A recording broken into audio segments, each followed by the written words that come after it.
Hi friends, నమస్తే. Welcome back to our YouTube channel.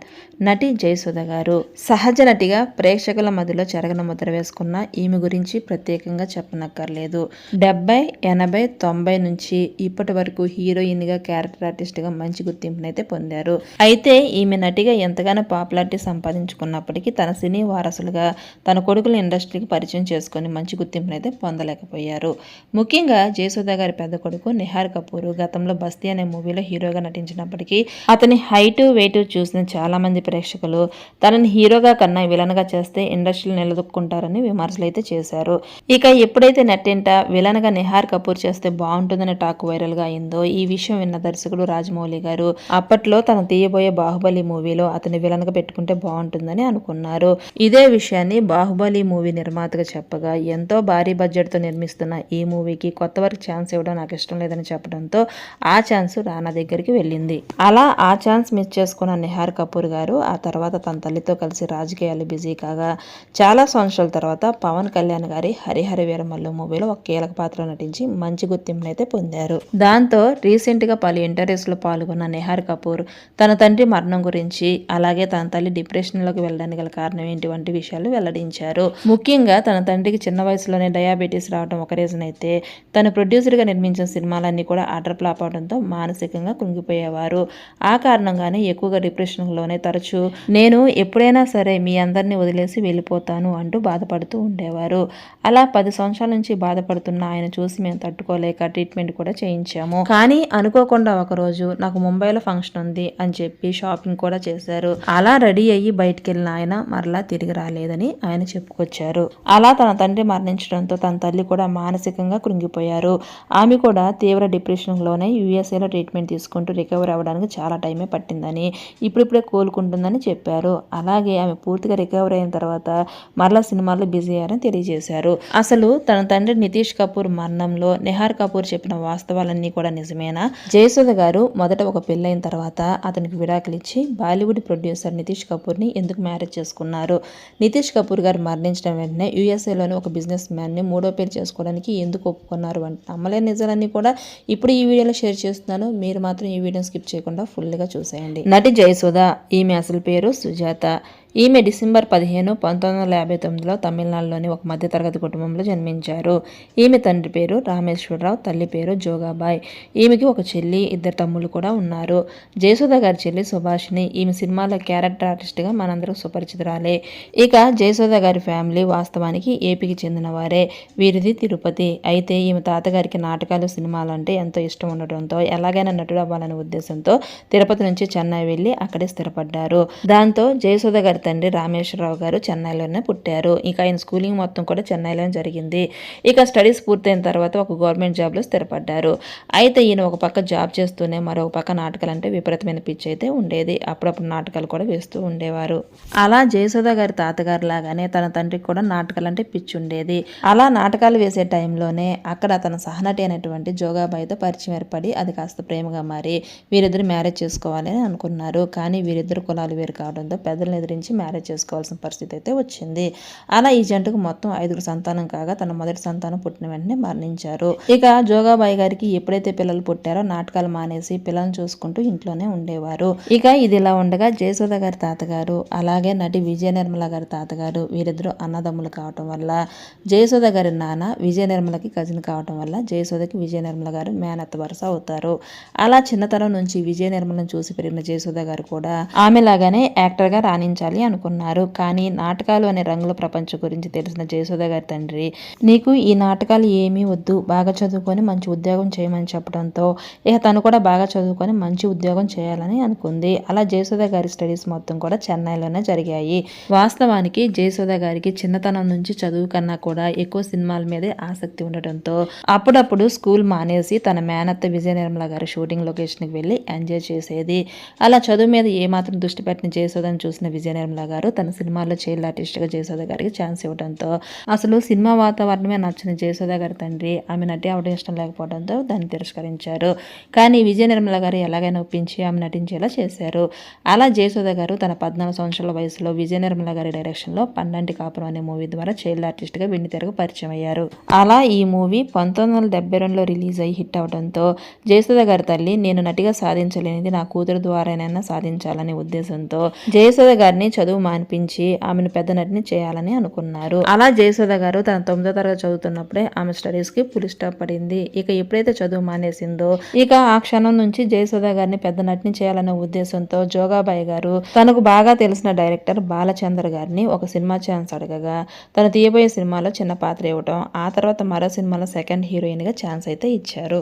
అలా ఆ 2 మూవీస్ రిలీజ్ అయ్యి జయసుధ గారికి మంచి గుర్తింపునైతే తీసుకొచ్చాయి. అలా గుర్తింపు పొందిన జయసుధ గారి అసలు పేరు అప్పట్లో సుజాత కావటం, సుజాత పేరుతో ఇండస్ట్రీలో మరో హీరోయిన్ ఉండటంతో ఆమె పేరును జయసుధగా మార్చారు బాలచంద్ర గారు. ఇక జయసుధ గారు తమిళంలో తీసిన చాలా సినిమాలు ఎక్కువగా బాలచంద్ర గారి డైరెక్షన్ లోనే తీశారు. ఒక రకంగా జయసుధ గారికి తమిళ్లో గాడ్ ఫాదర్ గా బాలచంద్ర గారిని అనుకోవచ్చు.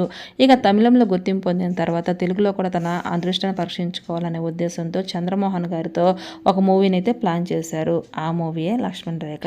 ఈ మూవీ 1975లో రిలీజ్ అయ్యి ఆమెకు మంచి గుర్తింపుని తీసుకొచ్చింది. అలా తెలుగులో జయసుధ గారి నటన చూసిన దర్శక నిర్మాతలు ఆమె నటన నచ్చి మురళీమోహన్ గారి జ్యోతి అనే సినిమాలో ఛాన్స్ ఇవ్వగా ఆ మూవీ 1976లో రిలీజ్ అయ్యి సూపర్ డూపర్ హిట్ అవడంతో ఇక జయసుధ గారు వెనుతిరిగి చూడాల్సిన పరిస్థితి రాలేదని చెప్పాలి. అలా జయసుధ గారికి సినీ బ్యాక్గ్రౌండ్ ఉండటంతో తెలుగులో రాఘవేంద్రరావు గారు, దాసనారాయణరావు గారు ఆమెకు వరుసగా ఆఫర్లు ఇవ్వడంతో అప్పట్లో తెలుగులో బిజీ హీరోయిన్ గా మారారు. ఇక అలా జయసుధ గారు పెద్ద హీరోయిన్ గా ఎదిగే క్రమంలో ఆమెపై కూడా రోమార్స్ ఎక్కువ అవడంతో జయసుధ గారి తండ్రి ఆమెకు వెంటనే మ్యారేజ్ చేయాలని భావించారు. అలా సంబంధాలు చూస్తూ ఉండగా వడ్డే రమేష్ గారు, ఈయన ఎవరో కాదండి, ఒకప్పుడు స్టార్ హీరో వడ్డే నవీన్ గారి తండ్రి, ఆయన బామర్ది అయినటువంటి కాకర్లమూడి రాజేంద్ర ప్రసాదరావు గారి సంబంధం గురించి తెలిసి మా అమ్మాయిని పెళ్లి చేసుకోమని అడగగా వారు వెంటనే ఓకే అయితే చెప్పారు. కానీ అదే టైంలో ఎదుగుతున్న జయసుధ గారికి ఇప్పుడే పెళ్లి చేసుకోవడం ఇష్టం లేకపోవడంతో ఆమె రిజెక్ట్ చేసినప్పటికీ తన తండ్రి సస్యమేర ఒప్పుకోకపోవడంతో 1982లో కాకర్లమూడి రాజేంద్ర ప్రసాద్ గారిని మ్యారేజ్ అయితే చేసుకున్నారు. కానీ జయసుధ గారి భర్త పెళ్లికి ముందే ఒక కండిషన్ అయితే పెట్టారు. పెళ్ళైన తర్వాత నువ్వు నటించకూడదు అని కండిషన్ పెట్టినప్పటికీ కూడా అతనికి ఇష్టం లేకపోయినా పెద్ద హీరోలతో ఛాన్స్ రావడంతో వెంటనే ఒప్పుకొని ఆ సినిమాలు చేస్తూ ఉండేది. అలా పెళ్ళైన తర్వాత కూడా హీరోయిన్ గా అంచెలంచెలు ఎదుగుతున్న నటిగా తన భార్యను చూడలేని రాజేంద్ర ప్రసాద్ గారు తరచూ ఆమెతో గొడవ పడుతూ ఉండేవారు. కానీ ఎంత చెప్పినా ఆమెకు వచ్చే స్టార్డమ్ మిస్ చేసుకోవడం ఇష్టం లేని జయసుధ గారు భర్త మాటను పట్టించుకోకుండా తనకి నచ్చిన విధంగా సినిమాలో నటిస్తూ ఉండే జయసుధ గారిని భరించలేక ఆయన పెళ్ళైన 2 సంవత్సరాలకే ఆమె నుంచి విడిపోయారు. ఇక అలా తన భర్త నుంచి విడాకులు తీసుకున్న తర్వాత దాసరి నారాయణరావు గారి డైరెక్షన్ లో జయసుధ బాలీవుడ్ లో జర్మీ షేర్ అనే మూవీలో జితేంద్ర గారి సరసన జయసుధ గారి ఛాన్స్ ఇవ్వగా అక్కడ కూడా తన సత్తా చాటాలని అనుకున్నారు. దాంతో ఆ మూవీ షూటింగ్ టైంలోనే హీరో జితేంద్ర గారి తమ్ముడైనటువంటి నితీష్ కపూర్ గారు షూటింగ్ వస్తూ ఉండేవారు. అలా ఆ టైంలోనే వీరిద్దరి మధ్య మంచి పరిచయం ఏర్పడి అది కాస్త ప్రేమగా మారింది. అలా వీరిద్దరు పరిచయమైన 6 నెలలకే మ్యారేజ్ చేసుకోవాలని అనుకున్నారు. ఇక జయసుధ గారు కూడా అతను ఆర్థికంగా బలపడిన ఫ్యామిలీ కావడంతో వెంటనే ఓకే అయితే చెప్పారు. అంతేకాకుండా ఫ్యూచర్ లో అతను నిర్మాత అవ్వాలని కోరిక ఉంది కాబట్టి హీరోయిన్ గా ఛాన్స్లు వస్తాయనే ఉద్దేశంతో కూడా అతన్ని మ్యారేజ్ చేసుకోవాలని భావించి ఈ విషయాన్ని వారిద్దరు పెద్దలు చెప్పగా నితిన్ కపూర్ ఫ్యామిలీ మొదట ఒప్పుకోలేదు. ఎందుకంటే ఆల్రెడీ మ్యారేజ్ అయ్యి విడాకులు తీసుకున్న ఆమెను నువ్వు ఎలా మ్యారేజ్ చేసుకుంటావు, ఒకవేళ ఆమెను నువ్వు మ్యారేజ్ చేసుకుంటే మన ఆస్తిలో చిల్లిగా కూడా నీకు ఇవ్వమని చెప్పినా వినకుండా 1985 సంవత్సరంలో వీరిద్దరు మ్యారేజ్ అయితే చేసుకున్నారు. ఇక మ్యారేజ్ అయిన తర్వాత తన భర్తకి ఎప్పటి నుంచో ప్రొడ్యూసర్ అవ్వాలని కోరిక ఉండడంతో అతన్ని ఎలాగైనా సక్సెస్ఫుల్ నిర్మాతగా మార్చాలనే ఉద్దేశంతో తెలుగులో దాసరి నారాయణరావు గారి డైరెక్షన్లో ఏఎన్ఆర్ గారి హీరోగా జయసుధ హీరోయిన్గా ఆమె నిర్మాతగా మారి ఒక మూవీని అయితే ప్లాన్ చేశారు. కానీ ఆ మూవీ 1986లో రిలీజ్ అయ్యి అటర్ ఫ్లాప్గా నిలిచింది. ఆ తర్వాత నితిన్ కపూర్ గారు కూడా నిర్మాతగా మారి దాసరి నారాయణరావు గారి డైరెక్షన్లో మరో మూవీ ప్లాన్ చేశారు. అది కూడా ఫ్లాప్గా నిలిచింది. కానీ నితిన్ కపూర్ గారు ఎలాగైనా ప్రొడ్యూసర్గా సక్సెస్ కావాలనే ఉద్దేశంతో వరుసగా జయసుధ గారు సంపాదించిన డబ్బుతో దాదాపు 10 సినిమాల పైగా ప్రొడ్యూసర్గా వ్యవహరించారు. కానీ ఆయన తీసిన ప్రతి సినిమా కూడా అటర్ ఫ్లాప్ అవడంతో జయసుధ గారు ఆర్థికంగా నష్టపోవాల్సిన పరిస్థితి అయితే ఏర్పడింది. తన భర్త వల్లే ఇప్పటిదాకా నేను సంపాదించిన ఆస్తి మొత్తం పోగొట్టుకోవాల్సి వచ్చిందని తరచూ భర్తతో గొడవ పడుతూ ఉండేది. అలా జయసుధ గారు గొడవ పడే టైంలో ఒక్కోసారి ఇంట్లో కూడా ఉండడానికి ఇష్టపడిన నితిన్ కపూర్ గారు ఆయన చెల్లింటికి వెళ్ళి అక్కడే ఉండేవారు. ఇక ఆర్థికంగా నష్టపోయిన జయసుధ మెల్లమెల్లగా అవకాశాలు తగ్గడంతో కొంత విరామం తర్వాత అమ్మా నాన్న తమిళమ్మాయి అనే మూవీ ద్వారా తన సెకండ్ ట్రైనింగ్ అయితే స్టార్ట్ చేశారు. అలా వరుసగా తల్లి పాత్రలోనే అవకాశాలు రావడంతో వెంటనే ఓకే చెబుతూ ఇప్పటి వరకు కూడా క్యారెక్టర్ ఆర్టిస్ట్ గా రాణిస్తూ బిజీగా మారారు. అలా క్యారెక్టర్ ఆర్టిస్ట్ గా నటిస్తున్న జయసుధ గారి క్రేజ్ చూసి అప్పట్లో వైఎస్ రాజశేఖర రెడ్డి గారు ఆమెను కాంగ్రెస్ పార్టీలో చేరమని కోరగా 2008లో కాంగ్రెస్ పార్టీలో చేరి 2009లో సికింద్రాబాద్ ఎమ్మెల్యే గెలిచి ఒక పక్క రాజకీయాల్లోనూ మరోపక్క ఇండస్ట్రీలోనూ తన సత్తా అయితే చాటారు.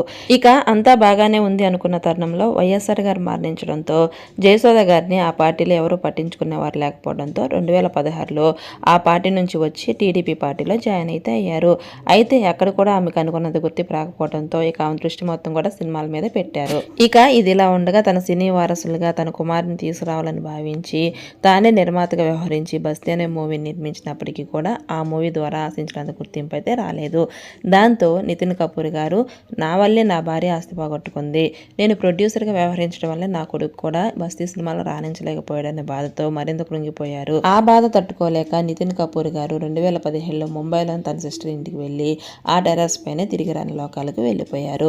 ఇక తన భర్త మరణించడంతో తీవ్ర డిప్రెషన్కి లోనైన జయసుధ గారు మానసికంగా కృంగిపోయి ట్రీట్మెంట్ తీసుకుంటూ యుఎస్ఏలోనే 6 నెలలు అయితే ఉండిపోయారు. అలా ఆ సమయంలోనే జయసుధ గారికి యుఎస్ఏలో ప్రొడ్యూసర్ ఫిలిప్ రూల్స్ గారితో పరిచయం అయితే ఏర్పడింది. ఆ పరిచయం కాస్త స్నేహంగా మారింది. ఇక ప్రొడ్యూసర్ ఫిలిప్ గారి విషయానికి వస్తే ఈయన గతంలో ఎంతో మంది బయోపిక్ ప్రొడ్యూసర్గా వ్యవహరించారు. అదేవిధంగా జయసుధ గారి బయోపిక్ తీయాలనే ఉద్దేశంతో ఆమెకు మరింత దగ్గరయ్యారు.